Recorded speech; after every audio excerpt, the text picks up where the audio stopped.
evening, America. Welcome to the Friday edition of Just the News, No Noise. I'm your host, Amanda Head. My co-host, editor-in-chief, John Solomon, is out on assignment this week, but he's going to be back on Monday. And as always, the show tonight is brought to you by wiredtofishcoffee.com. Wired to Fish Coffee is the official coffee of Just the News, and you can go right now to wiredtofishcoffee.com and get a fantastic 20% discount on their coffee by using the promo code JustNews at checkout. Maybe I need a little bit more coffee. And before we get to our first guest of the evening, I want to focus on the speaker vote earlier today. Speaker Johnson, of course, getting reelected in the first ballot, but not without some Republican holdouts and drama. So we're going to get to that in greater detail later on in the show. But right now, let's focus on House Minority Leader Hakeem Jeffries, because he gave a pretty revealing speech today after the vote that sums up why Democrats lost the last election. And I don't even know if he knows it. Take a look. For far too long in this country, the cost of living has gone up, but the size of the middle class has come down. Housing costs are too high. Grocery costs are too high. Childcare costs are too high. Insurance costs are too high. Utility costs are too high. America is too expensive. There are far too many people in this great country who for decades have been struggling to live paycheck to paycheck. That is not acceptable in the wealthiest country in the history of the world. It's time for us to come together and finally lower the high cost of living in the United States of America once and for all. Very interesting, because I remember hearing from Democrats like Hakeem Jeffries just a few months ago that the economy was doing great under President Joe Biden and that Americans weren't struggling to get by. It seems that they have really changed their tune on that. I wonder why. But besides giving a rather damning indictment of the Biden administration, he also said this about another one of this Congress's chief policy concerns. We will work with anyone to secure our borders, and we will work with anyone to fix our broken immigration system in a comprehensive and bipartisan manner. That does not at all sound like the Democrats of the last few years. But hopefully, this speaker vote signals that Republicans in Congress may be more unified. Here is a friend of this show, Congressman Tim Burchett, for example, explaining why Johnson won his vote after coming into the day undecided. So I pray about it. I ask God what I need to do. And I felt like it was, let's get to where we can, somebody you can work with and that is truthful to you. And that's something that we haven't seen a lot of up here. And frankly, Mike is an honorable, honest guy. We just got to, they're conservatives. I think our mission's going to be to back him up on these things, to let him know we are in his corner. We want to stand with him. We will stand in front of him if need be on these issues, because $36 trillion in debt, it's not going to work anymore. Let's all hope that Congressman Tim Burchett is right and that this Congress can finally tackle the debt issue and all the issues that are hurting Americans right now. And how about this? Shortly before the start of our show tonight, Justice Juan Merchan in New York rejected President Trump's bid to toss out the conviction in his so-called hush money case. However, Merchan did say he won't be sentencing the president to jail, writing, quote, "It seems proper at this juncture to make known the court's inclination to not impose any sentence of incarceration, a sentence authorized by the conviction, but one the people concede they no longer view as a practicable recommendation." Now, the sentencing has been ordered to take place on January 10th. 10 days before Trump is officially sworn in as America's 47th president. So what do you think about that? My goodness, this has been political from start to finish, and I'm pretty sure the American people are sick of it, and that's why they voted the way they did in November. All right, everybody, joining us now to talk more about the FBI's response to the New Year's Day terror attacks and what they are investigating and how we should be focusing on all of that now. Former FBI senior executive and author of the book Wanted, the FBI I Once Knew, Chris Pihota. And he joins tonight from New Orleans. Chris, welcome back. Good evening, Amanda.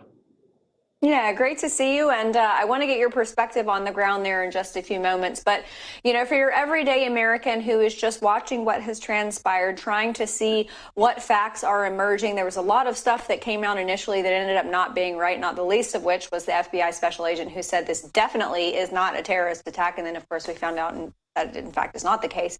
What do you make of everything we have learned so far? And are you skeptical or dubious of anything that they've put out there? Well, one of the problems with managing a situation such as New Orleans or Las Vegas is that much of the information at the beginning of the investigation is going to be incorrect, incomplete, fragmentary, and it's going to be emotionally charged.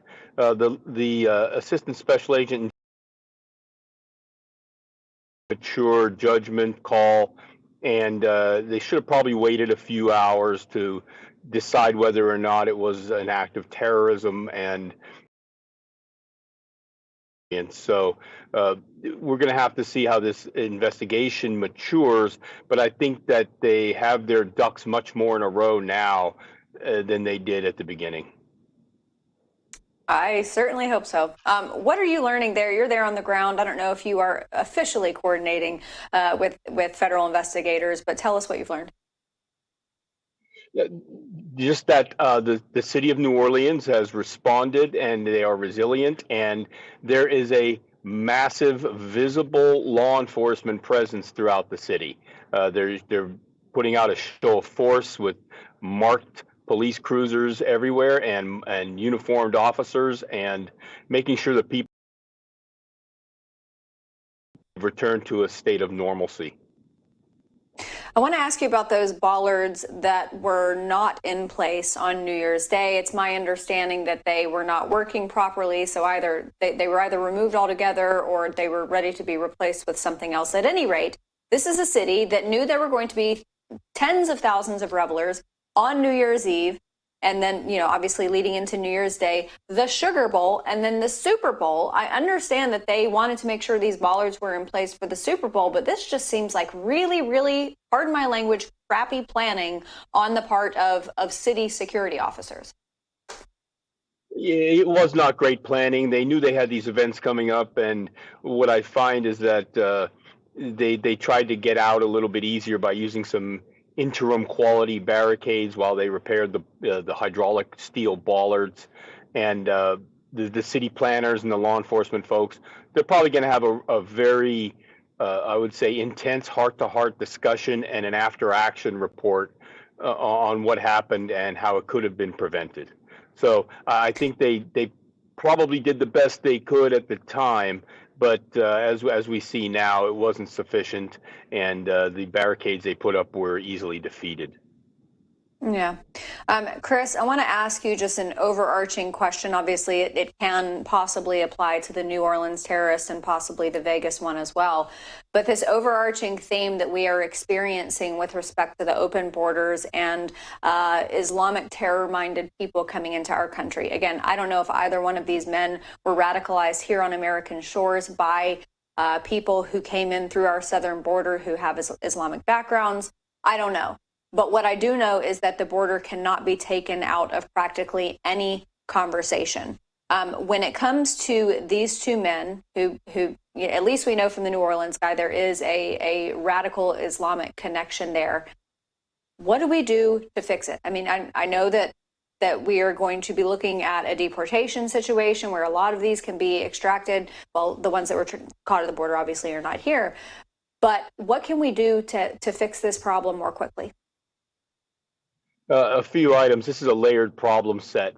The atmosphere that has been created over the last several years with the very lax to non-existent border enforcement has created a threat environment that's been allowed to form and expand throughout our nation, that our law enforcement and security professionals are going to have to change their thought processes and community safe. What we're looking at now is the ability to start threat spotting again proactively and not be so concerned. We're too afraid to offend people, and we're putting ourselves at a safety deficit because we don't want to offend certain communities. And I think that we have to return to more of a warriorship approach that we had after 9/11, and to be firm but fair and make sure that we're looking for threats that we can predict and prevent. We've become a little complacent, and I think we've become a victim of our own success, as well as the policies that have been in place over the last several years. I'll tell you this, we're going to see more of these type of low-tech attacks. They're going to defeat our high-tech defenses, because these people, they're going to bring what we call a Fedayeen approach to these attacks. They're going to be willing to use small arms, improvised explosive devices, and they're going to use automobiles as weapons. Automobiles are powerful weapons. Nobody's going to notice an automobile being in an area. They're omnipresent, and these people are willing to fight to the death. You notice that the person in New Orleans, as soon as they rammed the crowd and their vehicle came to a stop, they came out immediately and engaged the police officers in a gunfight. So we're going to see a change in thought process that'll hamstring or defeat some of our current security practices. It has to be reevaluated with our federal, state, and local partners. Yeah. Well, for those who are offended or who are worried about offending those communities, they should know that there was a great number of Muslims in this country who voted for Donald Trump because they wanted border security, because they didn't want Islamic terrorism being imported into our country. But along that thread, I want to ask you, because you had FBI Special Agent Alethea Duncan, who came out immediately and said this definitely is not a terrorist attack. You had the flag, the Islamic flag that was on the back of his truck that they covered up with something. Was that because of what you just said about being concerned about offending people? There's a hypersensitivity right now that's been put in place over the years where they don't want to offend any community, so they don't want to say that it was terrorism, when obviously even the novice security professional could have told you more than likely it was terrorism. And I think you can investigate it as terrorism until proven otherwise, given the current state of the world. Yeah. I think that there are a lot of folks who maybe initially were not inclined to support Kash Patel as director of the FBI, but especially in light of these two incidents, are thinking to themselves, maybe we need somebody like Kash Patel in there to do some cleanup work at the FBI. What are some of the first things that Kash Patel needs to do as soon as he gets in there? He's got to reestablish a culture of proactive, protective, assertive law enforcement that is objective and apolitical. He's got to recalibrate the organization from a leadership perspective. You can see maybe some of our leaders require some more training and mentoring after the New Orleans press conference issue. And he's going to have to also look at our operational practices. Again, we've been in a state of prevention for spectacular terrorist attacks since 9/11. And I think we're going to see the adversary take a different tactic. So the FBI has to reevaluate, reassess where it stands on preventing the threat and addressing the threat, as well as how it's going to interact with the American people and our national leadership. So the organization requires a reset and a reforging for the new threat environment that we're facing. Yeah, I think that's spot on. And I mean, this whole administration has a ton of work to do, but I do think that Kash Patel has one of the tallest orders of any of the appointees thus far. Chris Pyhoda, former FBI senior executive and the author of the book. Everybody go check it out. It's called Wanted, the FBI I Once Knew. It's going to teach you a lot about what the FBI that he knew and the FBI that we need. All right, everybody, coming up after the break, we're going to have more on Mike Johnson being reelected House Speaker. And now that it's all over, what should be the first thing that the 119th Congress should tackle? We'll be right back.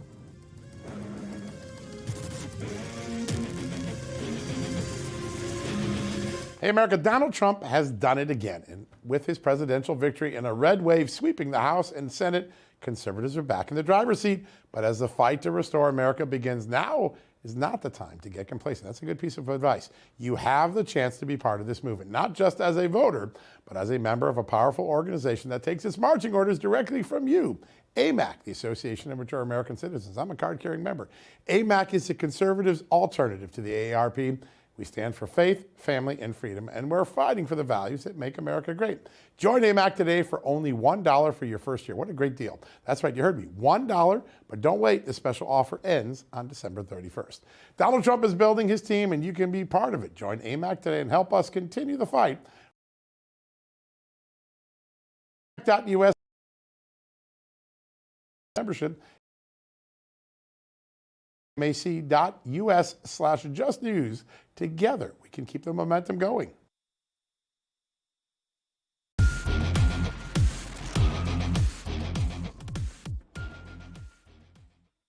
Welcome back, everybody, to Just the News, No Noise. A lot happening on Capitol Hill today. The swearing in of the new Congress, along with the election of the Speaker of the House. And joining me now to discuss all of the fallout, former Trump senior advisor and the founder of Proactive Communications, Mark Serrano. Mark, great to see you. Thanks for being here. Happy New Year to you. Happy New Year, Amanda. Thank you. All right. So a lot of people didn't expect it, but it happened on the first ballot. Mike Johnson got the vote, 218 to 215. Very, very skinny, but this is what happens when you have a majority that is skinnier than Kate Moss in the 1990s. What do you make of the final negotiations that actually tipped him over? Well, look, I think if you take a look at Representatives Massey, Norman, Self, these are the dissenters, and they did so from a principled position. They were doing it based on principle. They as the speaker to date, they recognized that this election was a victory for America first and populism, and also a victory for ending business as usual in Washington, D.C. So they had dissenting votes, but obviously Mike Johnson, Donald Trump were able to persuade them. They were able to have peaceful negotiations. Mike Johnson made some concessions, which is focusing on cutting the size of government, focusing on the weaponization of government as some of the first priorities of the Congress. And Donald Trump absolutely played a role in Mike Johnson's victory as Speaker today and helping get him over the top so there was no risk of him losing the speakership or there being multiple ballots to get there. Yeah. When it comes to Thomas Massey, he's known as Mr. No on Capitol Hill, so I wasn't entirely surprised that he was dug in on his no vote. But when it came to Ralph Norman and Keith Self, for them, what do you anticipate was they eventually came over for Mike Johnson. Do you think it was to make a statement? Were there specific policy prescriptions or maybe, part of the rules package that they really wanted to hammer down? Yeah, I think they were looking for, a change in the way that the House operates. I think they were, basically it was a protest vote. It's sending a signal to Mike Johnson that says, and frankly, Amanda, I think their votes were more about this new Congress than the last Congress. I think it sends a signal to Mike Johnson that says, look, you got to fall in line. There are two things Mike Johnson has to do to be successful. Number one is he's got to keep the caucus together and deliver Donald Trump's agenda. And number two is he has got to deliver 15 appropriations bills through committee and to the floor of the House, which Kevin McCarthy couldn't do or didn't do, and Mike Johnson didn't do in 2024. Those are the two things he has to do to be successful. I think theirs was a protest vote looking forward, looking ahead. The threshold, Amanda, now for a motion to vacate is 9 members of the House. You have the 3 that had the dissenting votes today, but there were also 6 who delayed their votes. That's a big fat signal to Mike Johnson that says we could vacate this chair if we had to. That's interesting. I want to ask you and I want to ask you about the budgeting situation in 2024 with respect to the appropriations bills, because what ultimately ended up transpiring was, for all intents and purposes, a short-term CR. For Mike Johnson, Speaker Mike Johnson then, knowing that this speaker vote was coming up, why on earth do you think he allowed that to become such a kerfuffle? Because he had to know that there were going to be people like Ralph Norman, Keith Self, Thomas Massey, and frankly others who took issue with that going into this election.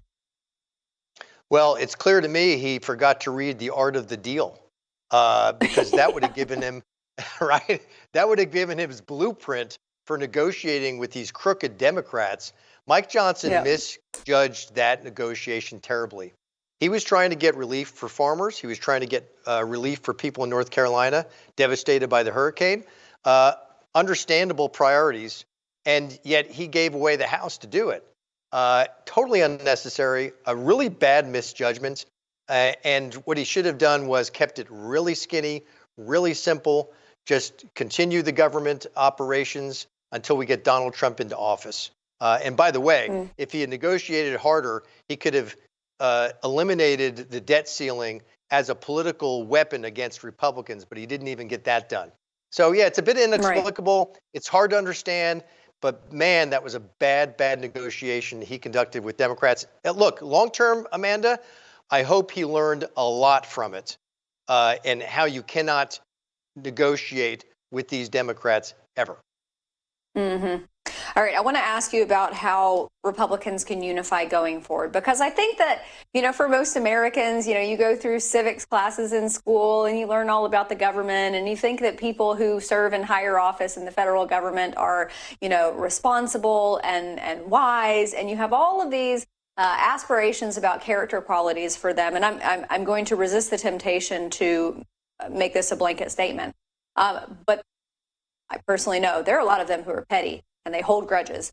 Do you anticipate that what happened this morning is going to have any bearing grudge-wise on how they operate going forward? I don't think so, because I think Donald Trump is the guy who got Mike Johnson over the top. And Mike Johnson owes his speakership to Donald Trump. Look, Donald Trump is going to be remembered as the great uniter. He brought blacks and Hispanics and youth into the Republican coalition. We're even at a point now where Senator Fetterman in the Senate, Cory Booker, and others are saying, I'll probably vote in favor of Bobby Kennedy. What? The guy who challenged your president, your incumbent president for president in the primaries? And now they're saying, I'll take a look at that.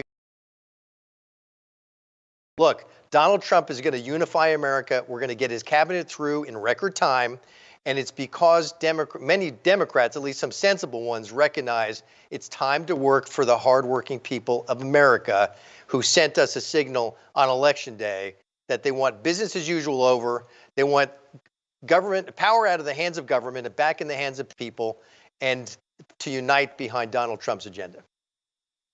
Yeah, I got to say, John Fetterman is looking more and more like Joe Manchin, especially on the energy front. But you consider, I guess, Pennsylvania and West Virginia, both energy he's no states, dummy. albeit different He's forms. no dummy. He knows what state he comes from.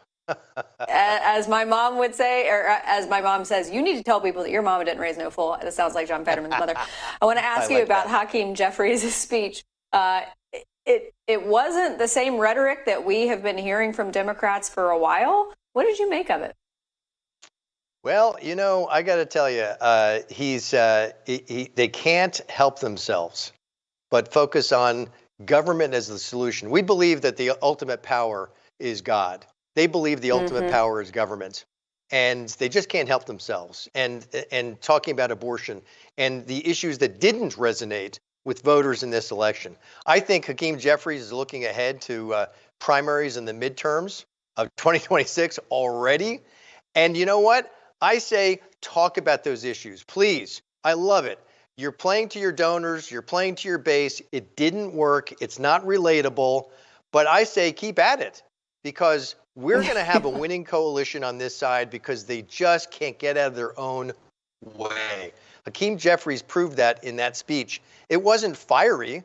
It wasn't condemning like Democrats have been in the past few years, as you were indicating.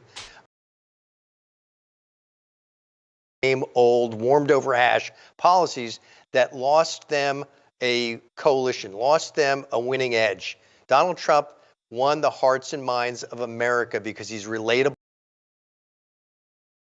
not relatable, and the policies that he keeps pushing aren't relatable to Americans who are struggling in this economy, who fear and the rise of crime in cities and neighborhoods. They can't relate to regular Americans. Donald Trump can. But look, I say, please, Democrats, be yourselves. Don't change a thing. I love it.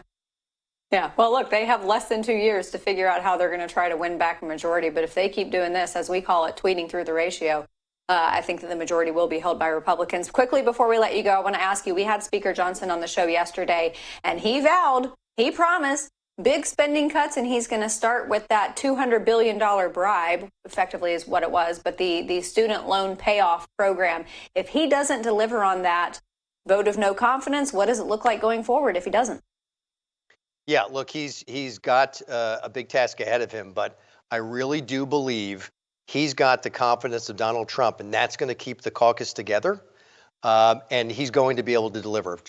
Mike Johnson is going to be able to deliver on a promise like that. We've got to unravel a lot of damage that Joe Biden has done. Mike Johnson pledged to embrace DOGE and cost cutting. He pledged to secure the border. Job number one, secure the border. And he made promises like he did to you on your show right here, in an exclusive, to roll back Joe Biden's disastrous college kickbacks. And I believe he'll do it. He really must. But honestly, everything's changed, Amanda. Donald Trump has influence and persuasion and power he never had 8 years ago. He's going to wield that power, leverage it brilliantly and to the benefit of America. And Mike, that's the reason why Mike Johnson is going to be successful, because he's got the backing of Donald Trump, and that the vast majority of this caucus, except maybe for a couple of members who are acting on principle, are going to back him up. We're going to have a lot of votes that are unanimous on the Republican side, and a lot of votes where we lose maybe one or two members. I really believe that. Mark it down. I think that's what we're facing in the coming months, and Mike Johnson will be a success because of it.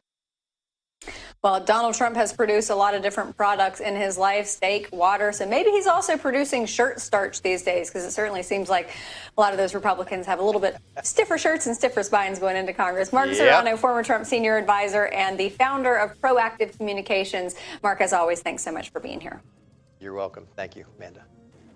All right, everybody, coming up after the break, we're going to talk about how the Republican Party is increasingly turning away from Wall Street and turning towards the working class. How can Republicans pick up more working class voters than they did even in 2024? That's next.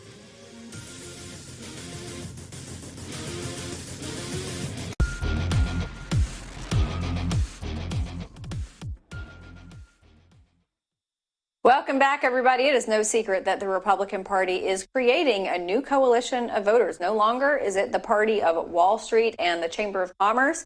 And this last election was a big indicator that the working men and women of this country are turning to the GOP more and more. So how can the party keep up that momentum with America's working class and expand on it? Joining me now to talk about that, American Culture Project CEO John Tillman. John, thank you so much for being here.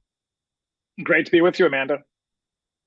John, one of my favorite metrics of polls leading up to this election was the one that delineated between zip codes where annual household income was over 100,000 and annual household income was under 100,000. And over the last two elections, including 2020, and I guess three elections because it included 2016 in some of them, we have seen this increasing move of these demographics, these areas where people make less than $100,000 moving over to the Republican Party. Did that end up transpiring in the 2024 election too? Yes, it did. And I think the reason is because people are starting to really tune in to the nature of the progressive tax system we have, which the left loves. The top 25% of all earners pay 89% of the taxes. But the other side of that coin that people lose sight of is that when you start out in life in your early 20s and 30s, and you have relatively low wages to what you make in the prime of your earning period in your 30s, 40s, 50s, and into your 60s, you get taxed at a fairly low rate.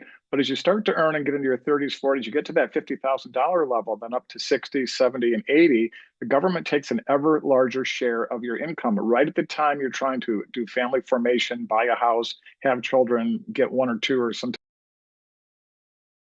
And the progressive system really destroys that. That's why Trump's appeal to not taxing overtime pay, these are things that really go to the very cut to their marginal income, and they get it. Oof, yep, that's spot on. I want to ask you about your article in USA Today, because it talks about the nature of what President Trump did to get these votes from the working class Americans. What can he do to keep those votes?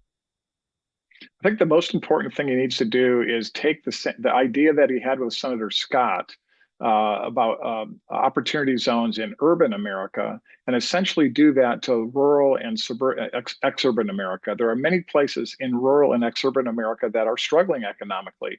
And what we need to do is find ways to create incentives for people to invest in those communities. What's interesting about it is there are certain pockets in this country, in rural America. West Michigan is a great example where I grew up. Grand Rapids is the mini capital, if you will, of West Michigan. Very high good business growth relative to the state of Michigan, relative to the country. There's places in southern Illinois that are like that. And there are spots all over the country. Look to those places and mimic what's going on and try to jumpstart them by creating essentially rural opportunities. The whole tax code and regulatory system, remember, is designed to the regulatory system. Hopefully not just through the agency, also on the regulatory system. The government really has one job in its mind, and the Democrats control people's behavior through the tax code and regulatory code. Aspiration and hopes and dreams by reducing the tax burden, as I've said earlier, as well as by working on the regulatory code that slows down entrepreneurship. Yeah. John, I want to ask you about one in particular, one of these policy prescriptions that President Trump threw out there leading up to the election. And there were some of them that people said, it's a little off the wall, it's going to be hard to actually implement. One of them was basically getting rid of the income tax and replacing that revenue with tariffs. Is that even remotely feasible?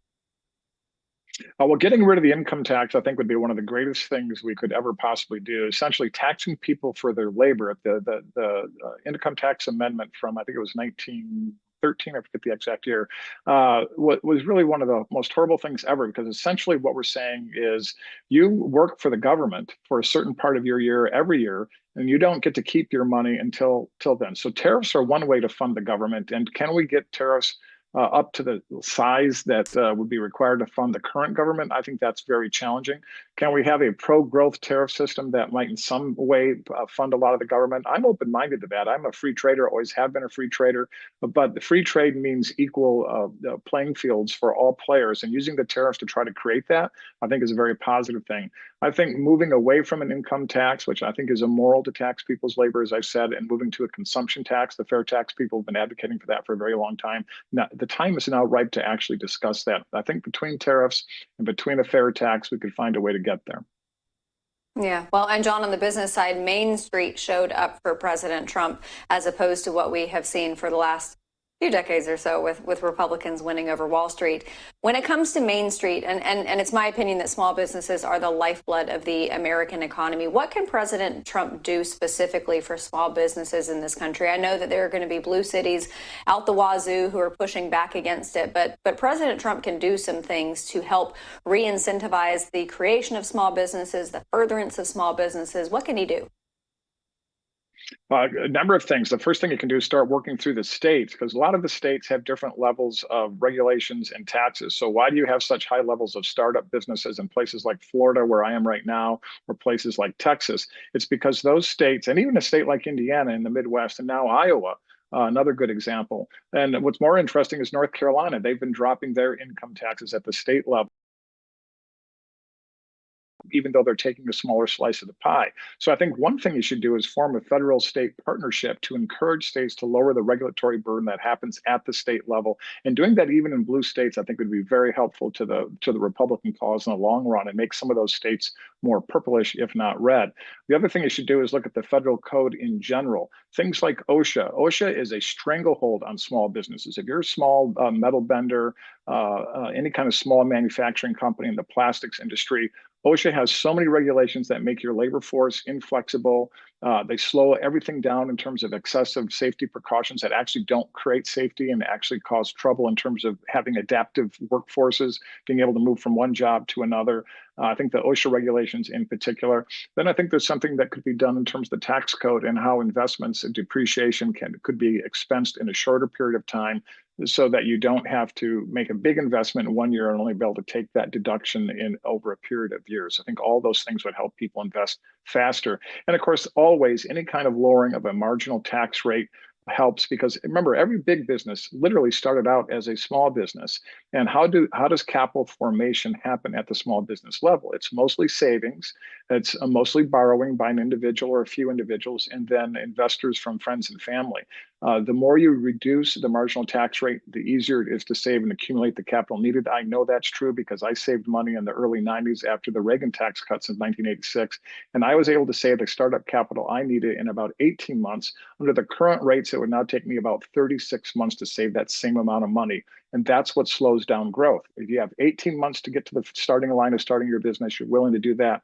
A lot of people won't save for 3 years, and it's too far out on the horizon. So lowering those marginal rates makes all the difference.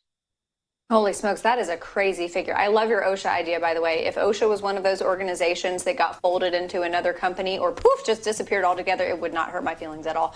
John Tillman, American Culture Project CEO, thank you so much for joining us tonight. We'll have you back on again very soon. All right, everybody, coming up, we're going to turn our attention back to the New Year's Day terror attacks and tell you about an organization that is dedicated to helping the victims of terror. Stay with us.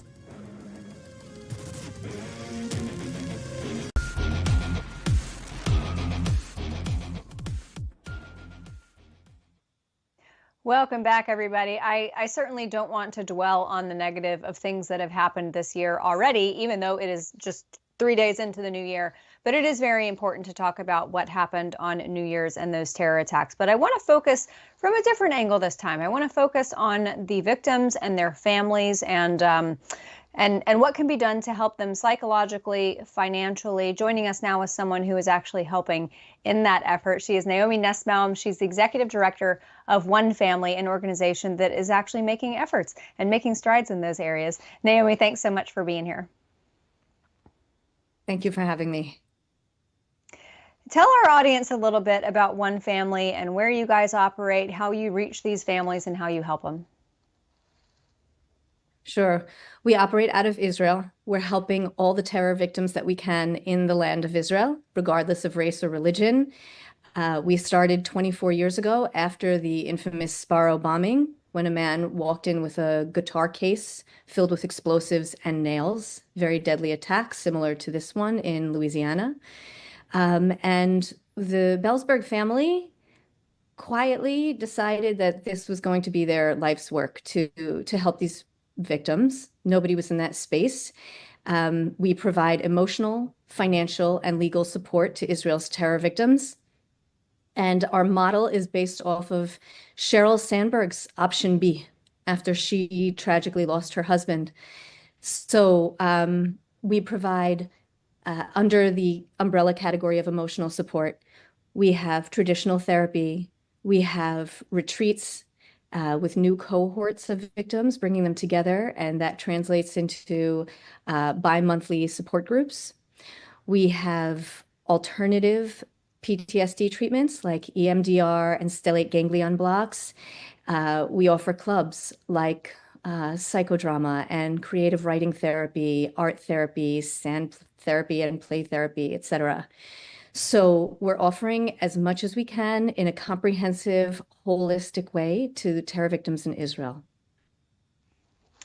Naomi, I had a conversation with someone a few weeks ago who works with B'nai Akiva, and there just seem to be a lot of organizations based out of Israel who are willing to help terror victims, regardless of who was on the other end of the attack, regardless of who was the receiver of the attack, who is the victim.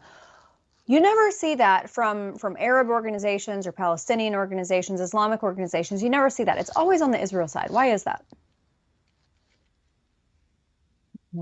Jews firmly believe in life and in peace.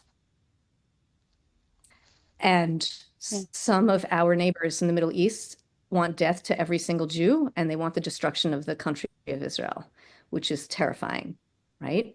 And this attack in Louisiana was about believers and non-believers. So it's a similar conversation, but the target audience or target group has been expanded. I want to ask you about what happened in New Orleans, because as the news was breaking, we were all obviously still trying to learn information and do, fact finding as much as we possibly could that early. But one of the images that was released showed a rear flagpole on this truck with something that, I don't know if it was the FBI, I don't know if it was local law enforcement. Someone had concealed what was on that flagpole, and now we learned that it was an Islamic flag. Why do you think they would do that? ISIS has a history of wanting us dead, right? It's tragic. I also think that the list of military personnel in the United States committing terror attacks is getting longer. Sometimes when people emotionally don't fit into one group and they don't fit into another group, right? If they're a veteran, they used to be in a community of people who were providing service to the United States government, and they're no longer in that environment.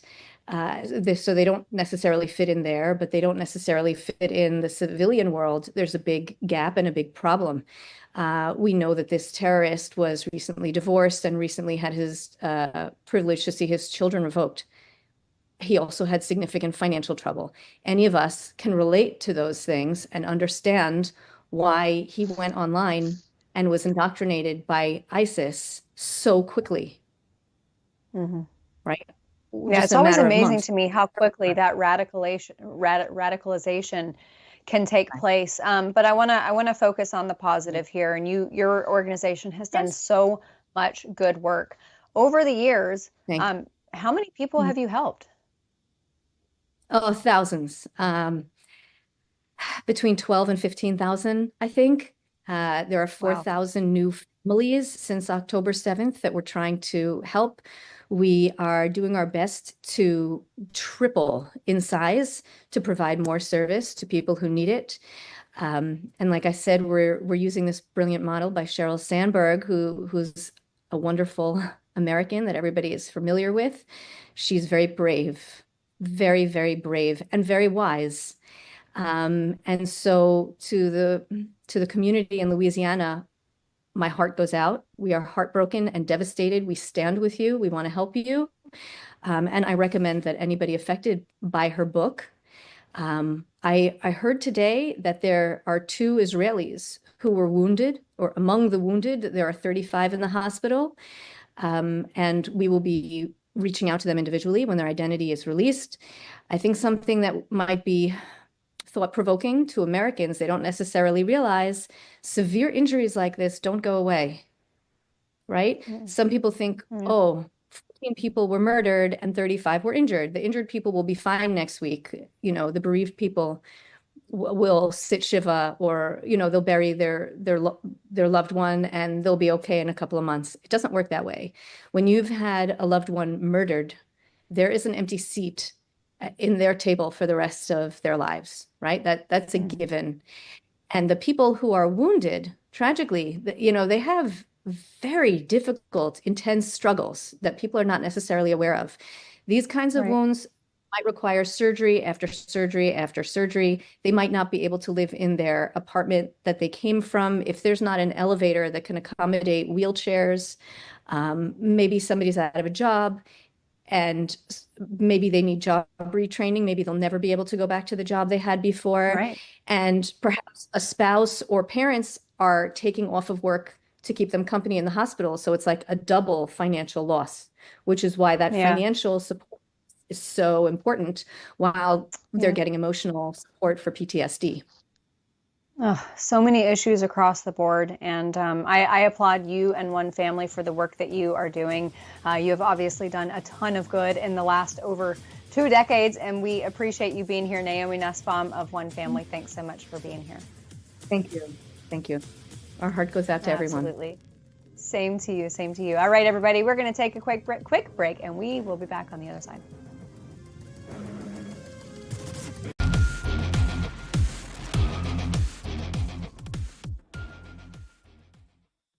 Welcome back, everybody. It's our final segment of the show tonight, and what better way to wrap up than to discuss more about all the drama on Capitol Hill regarding the vote for Speaker of the House, a vote Speaker Johnson ultimately won on the first ballot. but not without some convincing of a few members. So joining us now to talk about all of that, Republican strategist Neysa Wimmer. Neysa, thanks for joining us today. Oh, we don't have her ready yet. No worries, because I have a video that I think you all are 50% going to enjoy and 50% be outraged about. Check it out. Join me in pledging allegiance to our flag.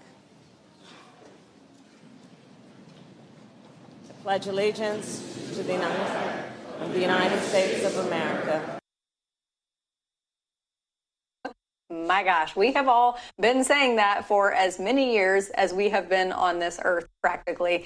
Absolutely inexcusable. I know a lot of people say that we dodged a bullet with Kamala Harris, especially with respect to her policies, but it seems like when it comes to knowing very basic things like the Pledge of Allegiance, she falls short on that as well. Do we have Neysa fired up, guys?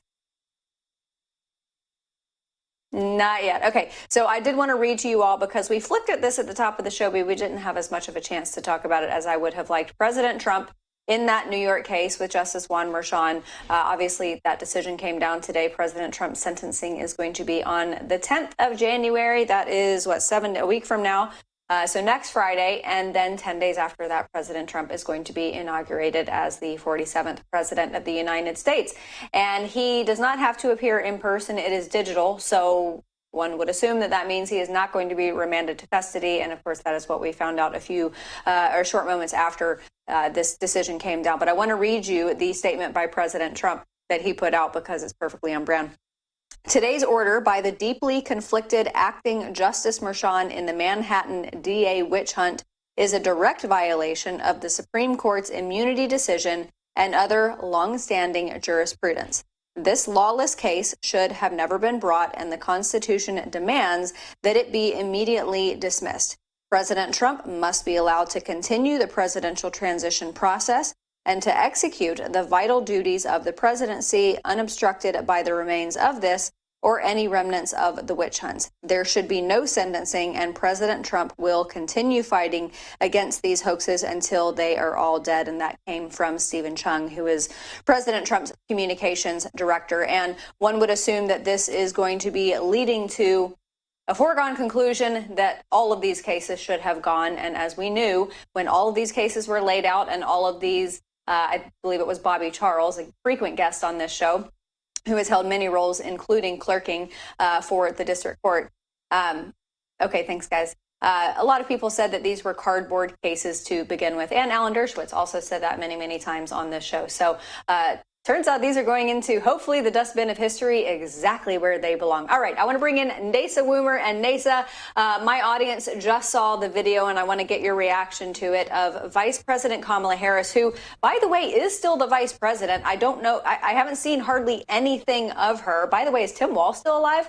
But I showed them that video that I'm sure you have seen that went viral on social media of Kamala Harris botching the Pledge of Allegiance. Neysa, I don't know how old you are, and I'm not going to say how old I am, but I'm pretty sure that my age minus about 2 years is as long as I have known the Pledge of Allegiance. How about you? I would say, you know what, I'm a geriatric millennial, so I'm just going to say I'm pretty, well aware of the Pledge of Allegiance and can say it by heart. So, and this is one of these situations where you want to say, you have one job, well, you have two jobs today, swearing in the new senators and, maybe leading in the Pledge of Allegiance. So I guess you got a 50% on that test.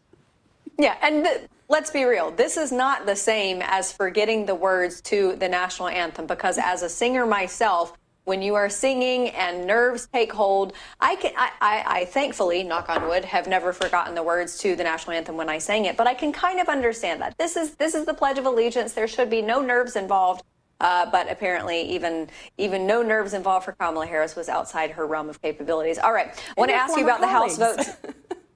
I know. All right. I want to ask you about the House vote today. Speaker Mike Johnson again winning the gavel. What do you think? And I'm so sorry, we only have about a minute and 14 seconds left. But what do you think the priorities have got to be for the Speaker to keep the gavel and for Republicans to keep the majority?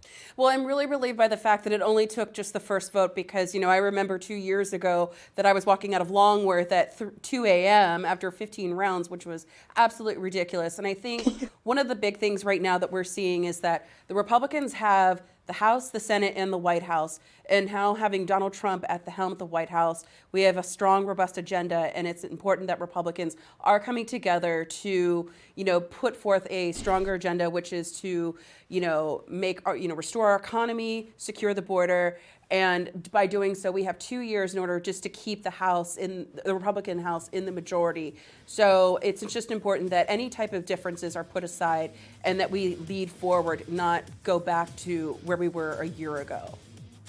Yeah, and I think that's what those initial dissenting votes were all about. It was looking forward and making sure that Speaker Mike Johnson knows the priorities of this president and of the 119th Congress. Nasa Wimmer, thank you so much for joining us, and thank you all for being here with us this week on this Friday. Have a great weekend. We'll be back